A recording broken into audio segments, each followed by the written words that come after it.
About to talk to a cheerleader. She's going to keep us happy and healthy during this tumultuous time. We're all inside. We're all in this together.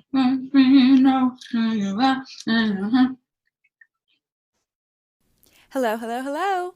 This is Elle Army. Welcome to Hippie in the City. I'm joined today by Becca Webster. Becca is a Canadian cheerleader and 3-time world champion with the Great White Sharks. You can hear me mess up that name in this episode. She stars in the hit show Cheer Squad on Netflix and has helped us straighten out the intricate world of cheer.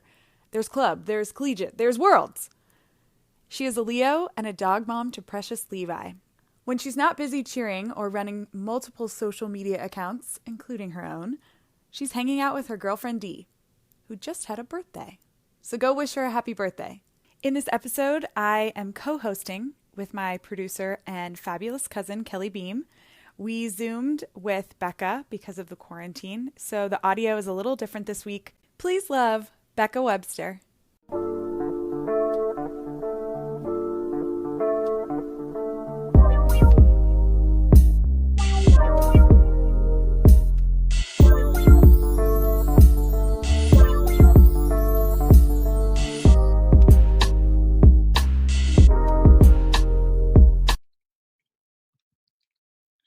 Hello!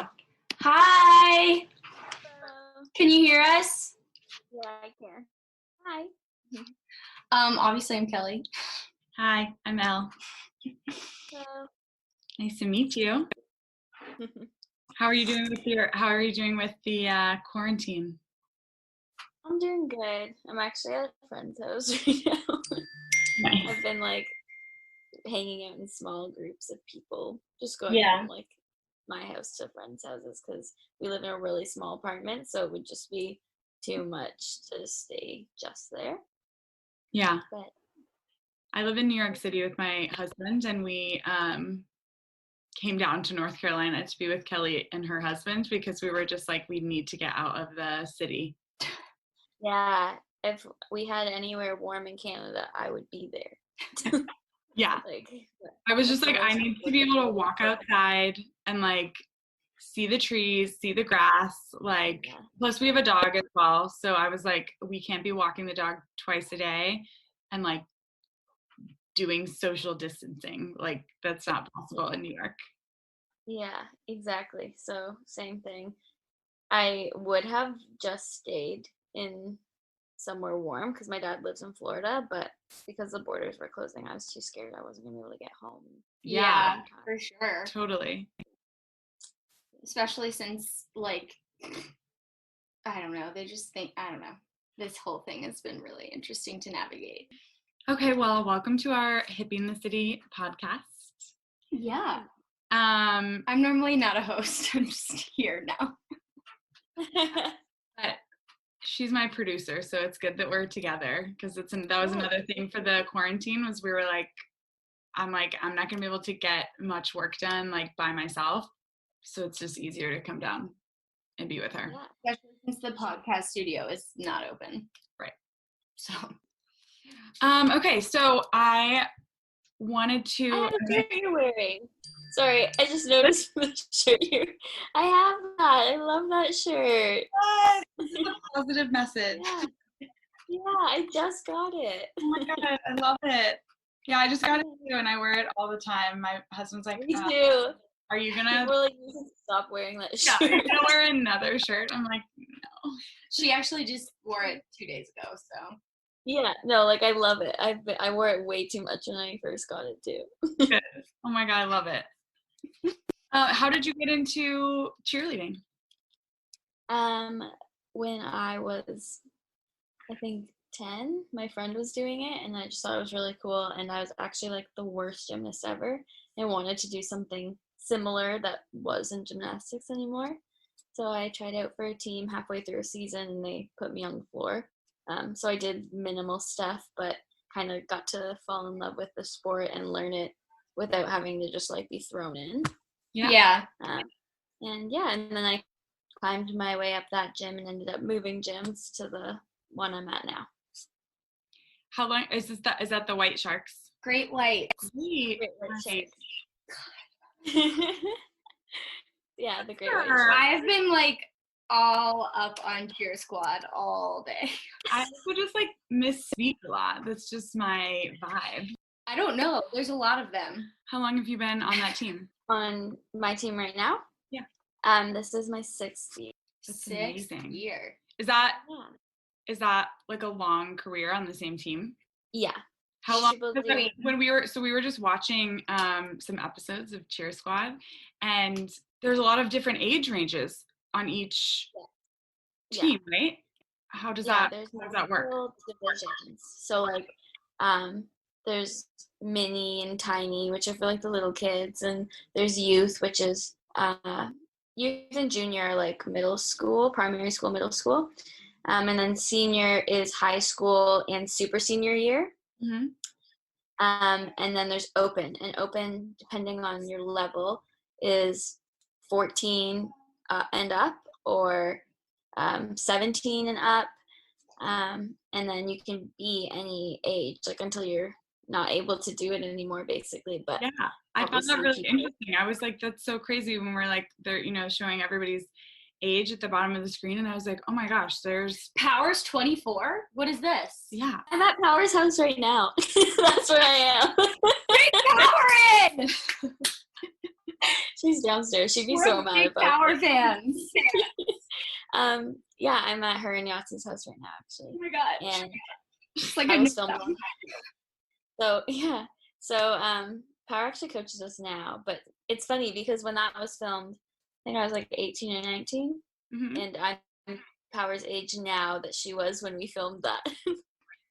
How has your life changed since being on the show? Like, did that change like a lot of stuff? It definitely opened a lot of doors for me, and it was a cool way to watch what we love to do in a different light. I always knew that I wanted to do stuff with social media and content creation, so it definitely gave me a little boost in that direction. Mm-hmm. I just started honing in on how to create content and what I wanted to do with it, and the gained followers definitely made it easier for me to break into that. Do you have like a schedule that you keep for creating content, or what does that business look like different from like cheer? It depends on the time of year. In the summer, yes, I'll schedule things because I have way more time. But during the year, I feel like I just have so many things going on that I don't have to worry about content happening because it's just happening naturally as I go places, as I do things. But when I feel like I'm going to have some time on my hands, I will write out a content calendar because that's what I do in my actual 9-to-5 job. I run social media accounts for clients, so I'll build out a content calendar, create their content, and then send it off to them. So yeah, I get to kind of like be a part of the world in all different areas. That's amazing. That's so really you're cool. doing it for other people as well as for yourself. Yeah, and I run the Great White social media account too. Ooh, that's a big job. Yeah, that's cool. Are you with another company, or is this would you consider yourself an entrepreneur? I work for an agency, but then all the stuff I do on my own account, like working with any brands, is through my own thing. Mm-hmm. Right. Do you find it hard, like, are you reaching out to brands, or are brands reaching out to you, or kind of both? Definitely both. Right now, nothing. Yeah. But yeah. Radio silence. Yeah. Like tightening their purse strings, just like, oh yeah, absolutely. Yeah. Do you feel like when you're doing content that isn't paid, you just try to have the same like voice and the same vibe so that it's like woven in there together? Or how do you manage? Yeah, so whenever I do try really, really hard, whenever I do get a collab, I have a conversation with the brand, and I let them know that this is usually how I speak, this is how I would word a post featuring your product, and like, if you like it, cool, let's create content, but if you don't, then I'm probably not gonna say yes to it because I don't want it to sound fake. Right, like genuine to you. Yeah. So I mean, a lot of people always say like I only promote things I like, and like everyone has promoted something that they definitely don't use every single day. Like Yeah, of there's course. a face wash that I've promoted that I use now because I actually really liked it when I got it, but I didn't use beforehand. And so I always tell a brand, like, I haven't used your product before, so I'm gonna word it in a way that I'm trying this new thing, or Right, more like a I'm not gonna say I use this every day and that's why my skin is perfect in all these photos that are edited. Like That's it's good. yeah, That's I good always just like because make sure I have a so real many combo. so many young people are seeing all that and just being like believing it, and also thinking, you know, that like their skin or their whatever is gonna look like that person when it's like a totally edited photo. Yeah. And like I have tons of young girls following me because of cheerleading. And so Right. I'm trying to do a healthy balance between posting what I want to post and feeling like an adult, but also keeping in mind who's looking at it. That's good. So like, I don't know, sometimes I'll swear, but I'll like make an asterisk so that it doesn't actually say the word, or like I'll talk about topics that are more mature, but it's because I'm 24 now. So I want to talk about stuff that's more culturally relevant. And I've gotten a few messages from moms that are like, you're such a great role model because I want my daughter to end up like you when she's your age. But I've also gotten messages from moms being like, you realize my 8-year-old follows you. I'm like, well, don't let your 8-year-old You're like, follow a that's 24-year-old. your job as a parent, actually. Like, I Yeah. have to live my life. Yeah. Yeah. So it's always a healthy balance between like being raw and an adult, but also keeping in mind who's looking at my stuff. Yeah, totally. I definitely understand that. I coach high schoolers, so I'm always like really hyper vigilant about making sure that I'm being appropriate but still like feeling authentic to like what my life actually looks like. Yeah. Just because social media can be one of the greatest tools to expressing who you are, and also like worst enemies in the same way. And so I feel that really hard. I always try to make it more about really connecting with people like we are with you right now, because I was getting really trapped in that, like with my personal page, not with Hippie in the City, but really getting trapped in this like image that I was showing to people. And how do you then, now that you've that train is going, how do you kind of like add in real stuff or tell your story? And that was like really hard for me. And so I've been really trying to focus on like the people that do follow me or do comment a lot, and like make it more personal, because I was feeling like it was so empty for me for a while. I was like, ugh. I definitely felt like that too. I like used to make sure every single photo matched each other. And like I still try to do that with editing, but I'd be like, no, I can't take a picture here because this wall won't match the other walls that are in my photos. And then I was like, okay, I need to take a step back and realize that I follow people that look like they're having a lot of fun, and I feel like I know them, and like I wasn't putting that out into the world. So I definitely did like a rejigging of how I'm going to take content and what I'm going to say with it. And now it just feels like it's happening a lot more in real time than like a planned content calendar. Yeah. And I think that happens when you are taking anything into a business, right? Like we didn't start being on Instagram or social media or anything as a business. Like we all started it just to show some of our creativity and like be fun. And to connect. Yeah. To connect with others. And then all of a sudden you see that it's a real tool to make money, which is amazing. But then you start falling into like a schedule and it's planned and doing this and doing that, and then you're like, oh my gosh, I'm like not even being friendly with my friends right now because I'm like kind of being a psycho about trying to build a business. Yeah, for sure. And speaking of which, I'm just gonna interject here.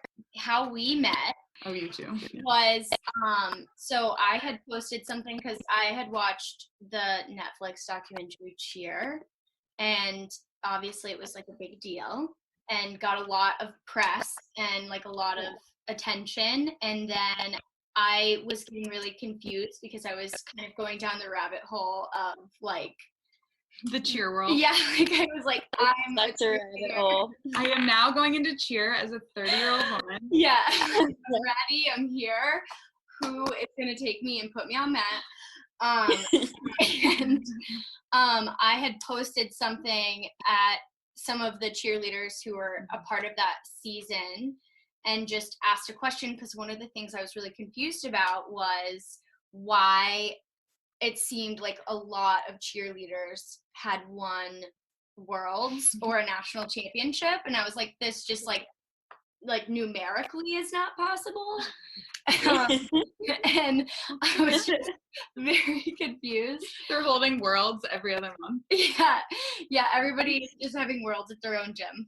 And I got reposted by Gabby Butler, which I don't know if she actually watched it. I think she just might have reposted. Just like shared it. Yeah. The person that runs her social reposted it.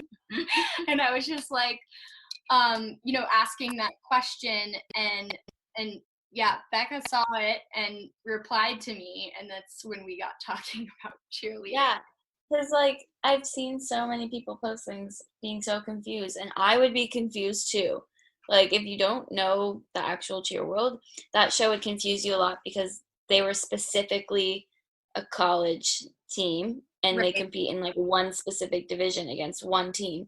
So it's really hard for everyone to understand that there's tons of other major national championships and the world championships that mean like the world to a bunch of cheerleading teams. And there's so many divisions that at the end of the year, there's usually like 10 world champion teams, and it's because they're all in different divisions. Mm-hmm. It's also really funny that they're only competing against that one team, and they did not make that clear in the documentary for obvious reasons because they wanted to hype it up. But that's good documentary filmmaking, you know? Yeah, I mean, granted, both those teams are amazing, but there's like other very, very good college teams that just don't compete in their division that are equally amazing, and I'm sure a show could be built around any one of them. Yeah, I always, like, as soon as it came out, I was so excited for people to know about it, and I know some of the people on that team and I love them a lot, and they deserve everything they're getting. But I also was like, I feel like I have a responsibility to tell people what the cheer world is really like.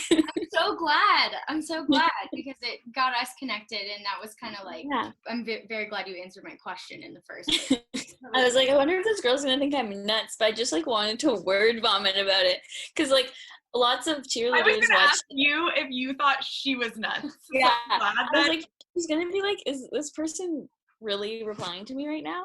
But I was just like, I really hope that if just one person, I can make one person understand the actual dynamic of this industry, then I'll feel like I accomplished something. So I replied. Yeah, for sure. I mean, I learned a lot. I mean, we talked for like an hour we talked for a really long time. Oh my god, cute. Like, I asked also, so many questions. I was like watching Netflix that night on the couch eating dinner, and my girlfriend was like, who the hell are you talking to? Because I was just like on my phone for an hour, and I was like, I'm explaining the cheer world to someone, just leave me alone. Yeah, I have a very interested 29-year-old woman in North Carolina who doesn't understand. That was so funny. To get it. Well, I think at one point I was even like, wait, where are you in the world? Yeah. Who are you again? Is this a catfish or are you here? I'm just like a weird 40-year-old man. Like, you very well could have been, and I had no idea. I mean, and it's like Kelly was a college athlete as well, which I'm sure she told you. So that was like when she has to know something about sports, like she has to know the full scoop. She can't just be like settled with like, oh, there's a bunch of national championships. Like she would just be like, but how, but why, who's in them, what's the division? Yeah. So I'm glad that you gave her all of the scoop on it. Well, we talked about that because I was just like, in field hockey, it's like you just try to make it into the Sweet 16 for your NCAA bid, and like that's kind of it.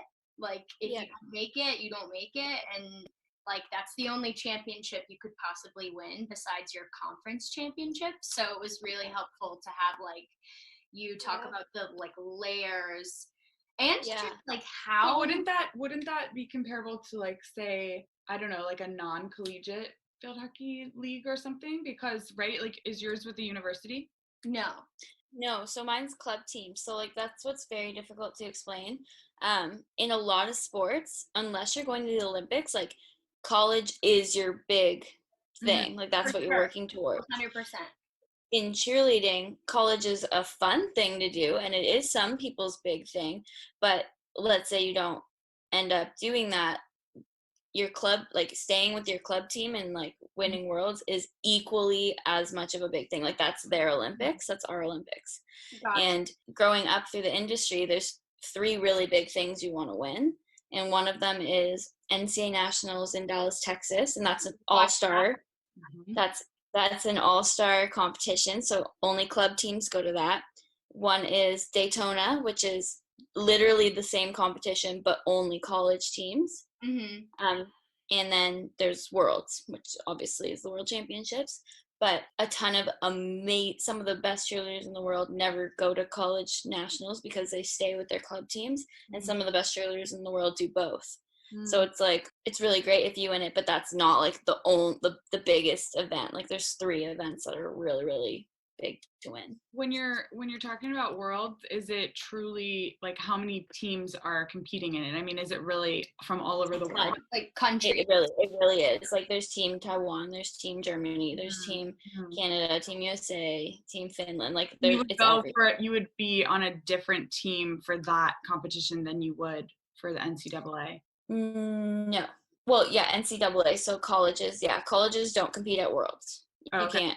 Yeah. So if those kids compete at Worlds, they're competing at Worlds on an all-star team. Got it. Right. Only at Worlds. Right. So, but okay, now that I'm going to explain one more thing. At Worlds, there's an all-star competition. So it's like your club team competes against other club teams all around the world. So like Great White Sharks could compete against Flyers All-Stars from Montreal or Outlaws from Australia. So those are all club teams. So we'll compete against club teams from everywhere in the world. But then there's a separate competition called ICU where it's like literally Team Canada, Team USA, Team Germany.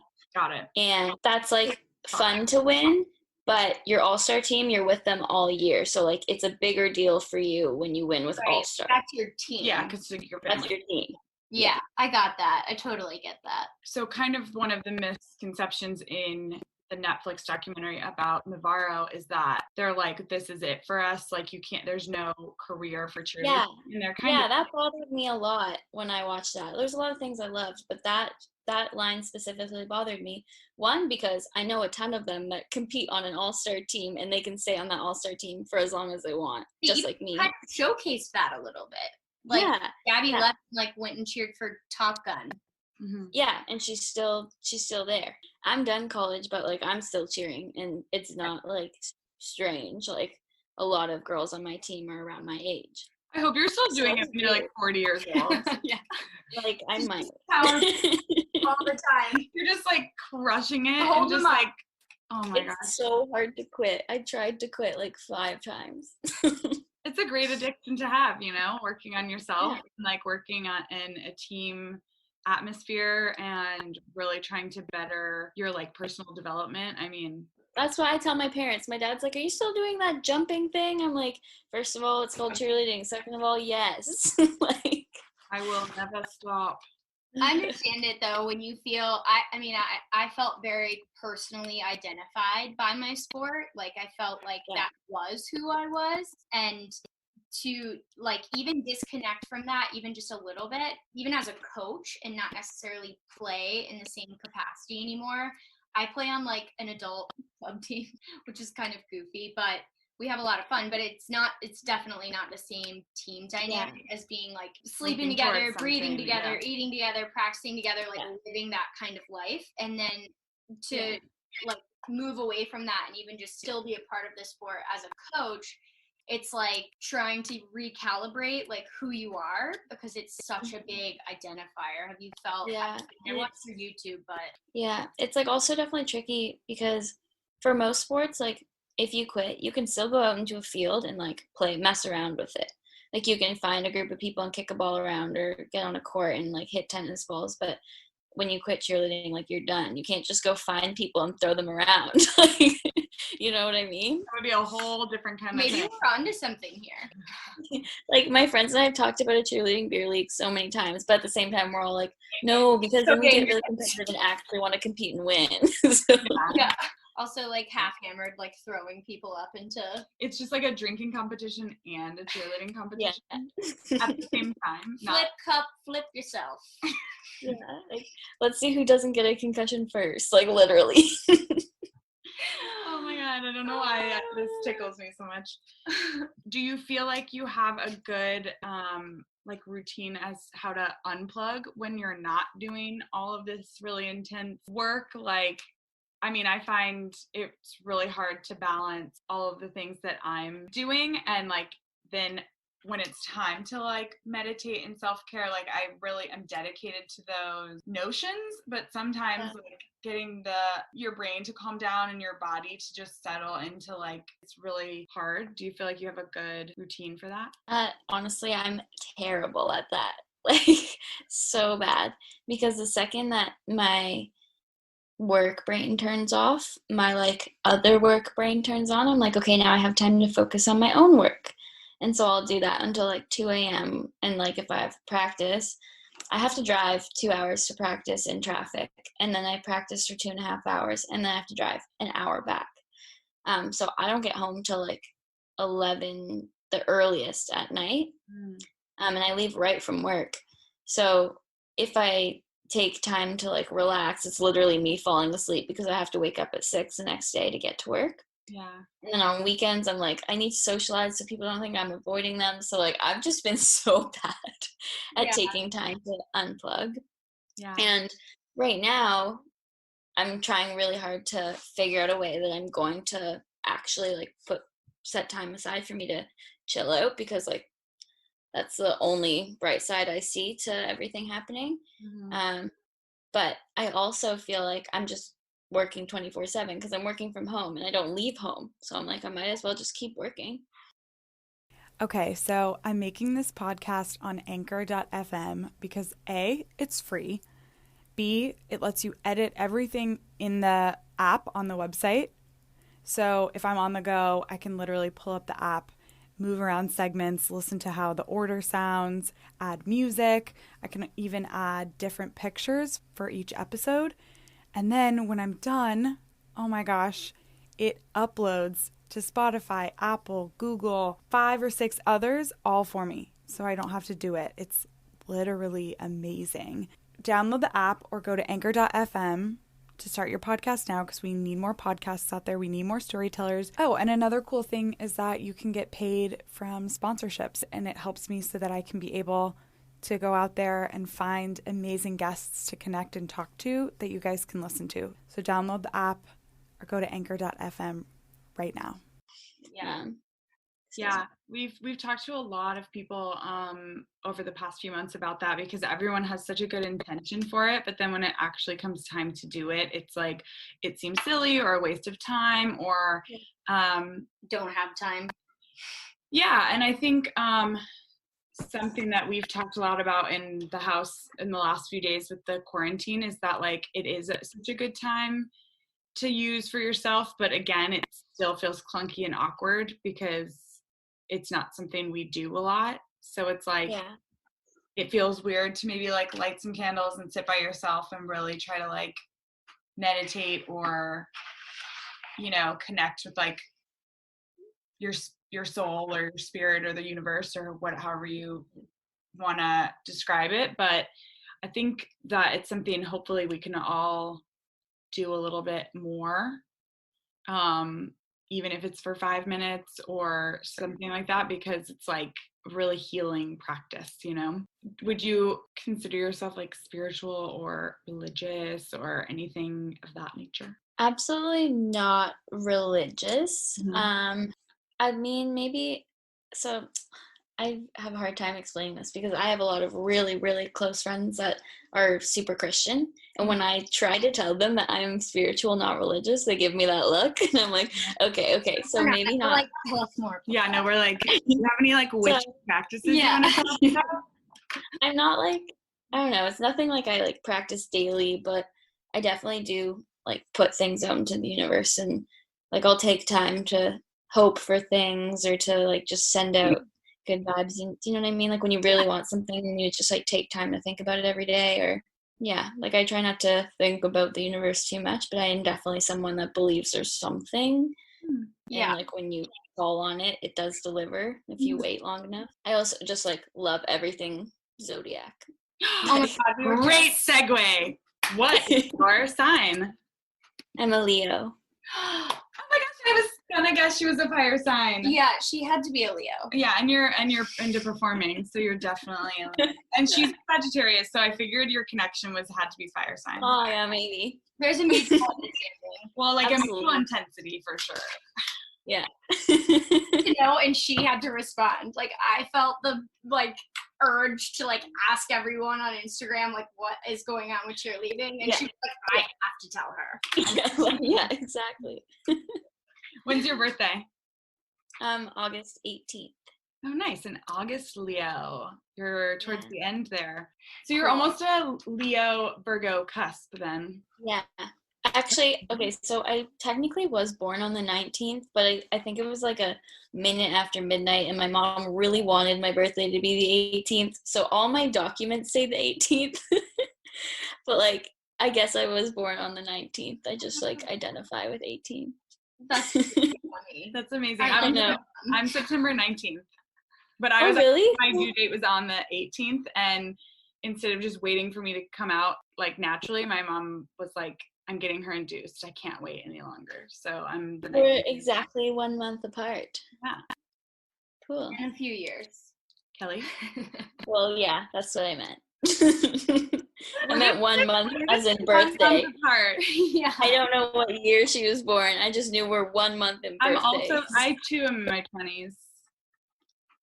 Anyhow. She just turned 30. Happy birthday. But yeah, my mom was induced 3 times. How miserable is that? With you? Wow. True Stubborn Sag. ass bitch. I was supposed to be born on my dad's birthday in November, and I didn't come out until December 2nd. Wow. Me and Brittany. You're like, nope. Yeah, I mean, apparently just, very stubborn, was like, have to have my own day, need to be celebrated, can't have my dad's birthday. That won't go over well.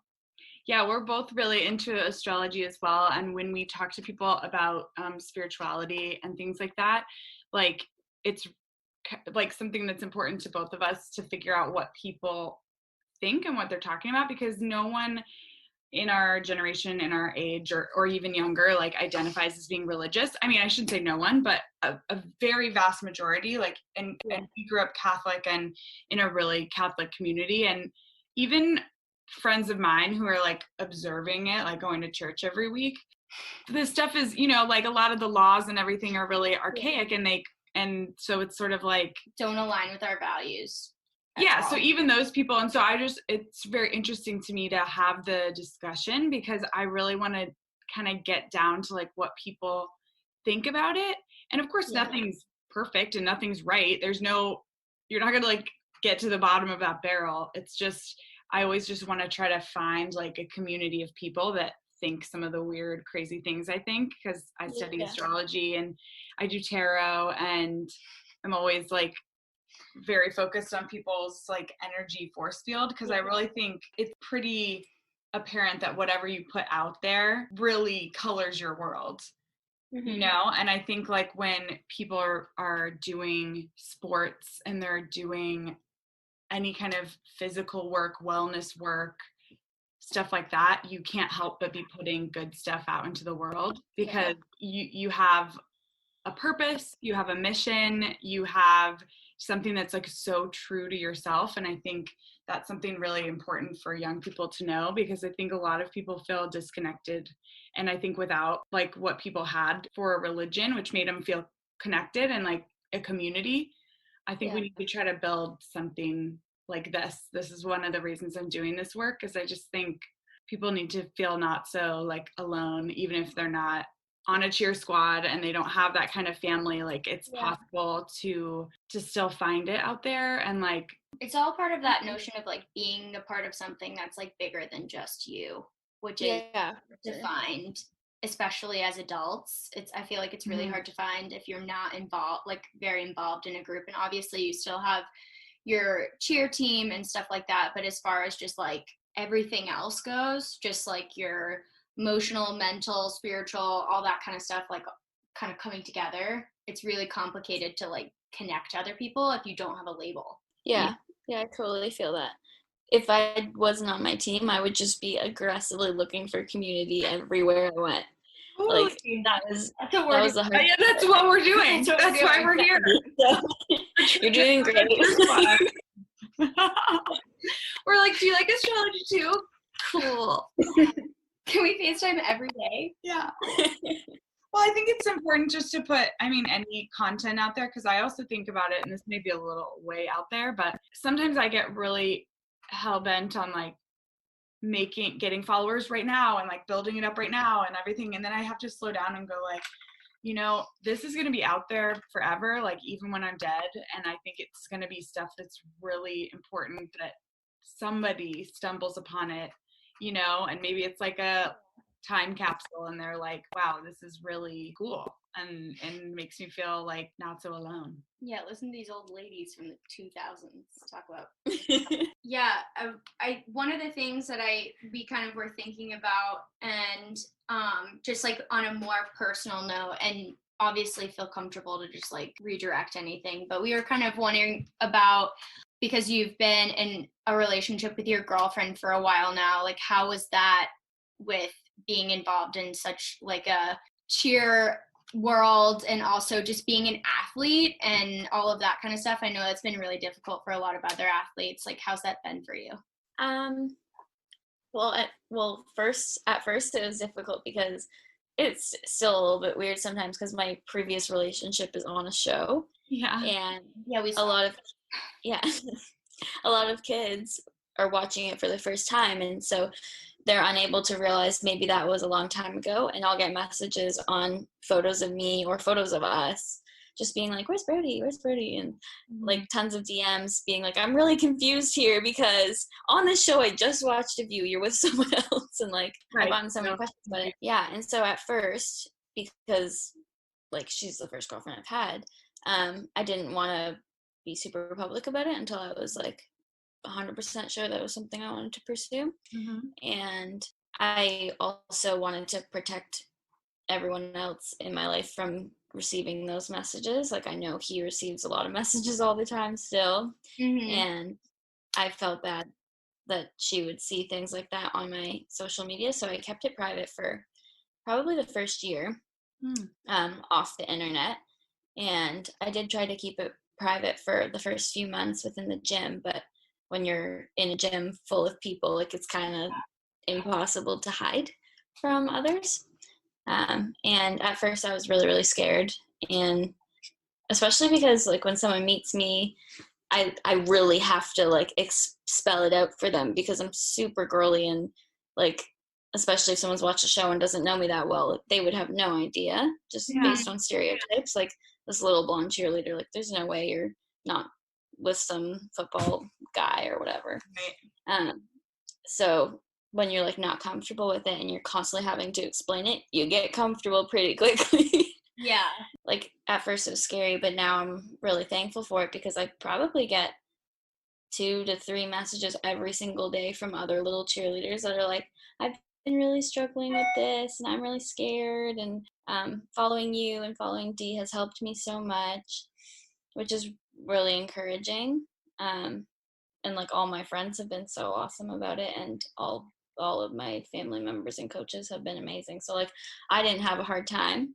Like once I was like telling people, they were just like, okay. Like my mom literally was like, what do you want for dinner? That's good. Yeah, but for a lot of people it's not like that. So I'm in a really special and important spot where I can be a person for all the younger girls that are dealing with that to go to and to lean on. It like started off as a scary thing, became something I'm grateful for because I can help other people with it. That's really good. And it's such a blessing to be able to have it have gone so well in your life so that you can be like a beacon for other young boys and girls who are just like wanting to be out but also be an athlete and just be themselves, like not having to fit in a box of like what it means to be a cheerleader and to be having a girlfriend and to be girly. Like you can be like, I'm a full complex human being who's just all these things at once. Yeah, absolutely. That's one of my like favorite parts of it is when people are like, wait, what? And I'm like, here, let me educate you. Another chance for education.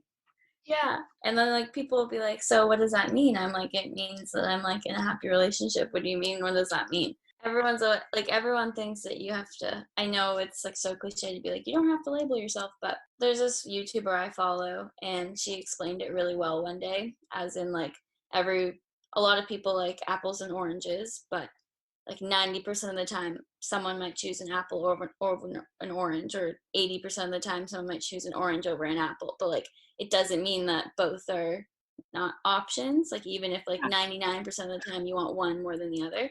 So like after I explain that to people, they're like, oh, and then they're like, where do I fall on the spectrum? So then everyone's like, oh wait, I can have both too. Yeah. One of the things, our aunt actually used to be married to a woman for a really long time, and one of the things that she always said to us was, I would fall in love with the person. I don't fall in love with like gender or gender assignment. Yeah, or necessarily even like label anything about myself. It's just like I really love that person and I think that they're, like the perfect person for me, and that's like all it is.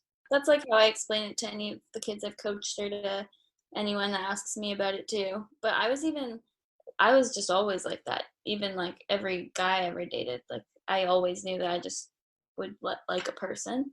Mm-hmm. Yeah, I try to keep it super fluid, especially when I'm around younger kids all the time, because I don't want them to grow up like feeling like there's a norm pressured on them. Mm-hmm. So even when I like sit down, because I do coach kids occasionally, when I sit down and we're all in a circle, when you play the name game, I specifically remember when I was younger, my coaches being like, so do you have a boyfriend? So now I'll be like, do you have a boyfriend? They'll be like, no. I'll be like, do you have a girlfriend? And they'll be like, no. And then I'll like move on, just so like they're hearing like it could be either or. Yeah. Little things like that, I just feel like I'm in a cool spot where I can help them. That's huge. Huge. Yeah. I mean, we need more of you. Yeah. Well, thank you. More than I want people in the future to hear us talking, is that I want them to hear talking. You're helping people, and that's amazing. I love how we can wrap this up really quick too. But one thing I wanted to also say is like, I really appreciate how much, I know it can be easy to always be so like raw and authentic with your social media, with like everything, your relationship, like being fluid, being a coach, being a cheerleader, being this like very dynamic, wonderful woman. And a Leo. Well, and a Leo, and then you're trying and all these things, and I just really respect it, and I think it's really amazing, and I know how hard it is to do that, and then also like receive everything that comes back at you for doing it, and I just commend you for it, because it's like, it's healthy to be authentic, and then it's also really scary because people always have something to say. But I think no matter what people say, we need more people like you out there that are doing it, because it's true. It's like, it's very empowering. Thank you. Yeah, I didn't realize how obsessed I was going to be with you until... Don't judge me. I've had a really emotional week, so I'm crying. But oh my God! I really appreciate that. It means a lot. It's true. It's really, really true. Ellen's gonna start crying. Crying too. It's okay. This is the weirdest FaceTime ever. The quarantine's getting real. I think honestly it's the quarantine. I have one last question before Ellen wraps this up, but how have you been dealing with, like you and your teammates been dealing with the fact that like this global health crisis has been like such a big deal? All in-person events over 50 people have been canceled. Oh, yeah, has it infected? They canceled Worlds. But practice. Oh yeah, we don't practice. Our gyms are closed. We watched your YouTube video talking about that, but how's that been like for you and also for your teammates? Like, how are you guys getting through things right now? Yeah, it was really hard because I think we were in denial about it for a really long time. Like, we were all sending each other messages being like, there's no way it's canceled. Like, well, I'll see you in April. But when it actually happened, we were all really, really upset. Some of us are lucky and have already won it. So some of us are like, okay, it sucks and we worked all season, but like at least we've done it, and a lot of people haven't. But then like you think about the other people on your team, and I'm super empathetic, so like my head right away went to my two best friends. One moved here from New Zealand this year and one moved here from Australia. To literally all they want to do is like they grew up through cheerleading their whole life and they just want to win worlds. And so like that opportunity was taken away from them like in a matter of seconds, like made me so sad for them. So there was definitely a lot of tears and a lot of pain from all of the rookies or all the older girls that finally could afford to move to Canada and like make this a reality. But we've all been like messaging each other every single day, staying in contact, just like letting each other know like we're here for you, and like we'll do like funny like workouts online or on FaceTime. But I think a lot of it is like the leaders and the older girls on the team, we're all just trying to reach out to the younger ones and let them know that they're gonna have their shot one day, and try to postpone it. Like it won't be like fully next year. It'll be like later in the year maybe. So they're talking about potentially doing that, but when you really think of the logistics, it doesn't make sense because a lot of these kids have to get back to school, and like that's more important. And renting out like they use Disney, so like finding Disney to like be like, sure, you can have this random weekend, like getting that space will be difficult. A bunch of countries probably still won't even be allowed to travel yet because they're saying like maybe mid-July if it happens. And then is it really the World Championships if you don't have everyone that should be competing, you know? Yeah, so it's all up in the air still. Pardon? I said we can't even get the Great Whites here because there's a I mean, I was like, they're coming over? I would write a letter and say that's essential travel. Borders. I was like, that is essential travel. Kelly's gone full delusion. She's like, they're coming over. They're coming. Well, what was scary was before they closed the borders, before they canceled Worlds, a few of our girls, because it's March break for us, a few of our girls were like in Australia to coach for a week or in Florida as a vacay, and then the borders were closed, but Worlds wasn't canceled. So we were all like, what the heck are we going to do? Half our team is like in other places, like one girl's in England. But then Worlds was postponed anyway, so it's fine now, but we were like, all the stress of that. The emotional ups and downs are crazy right now for everyone. Okay, before we close out, I just wanted to ask so I just want you to say your like social channels for everyone so they can find you, and then anything that you have coming up. I know that that's weird to say at a time like this, but anything you want to plug or anything you want people meet and greets. One person at a time meet and greets. So what are your social channels people can follow, and then what other things are you trying to drum up in this quarantine?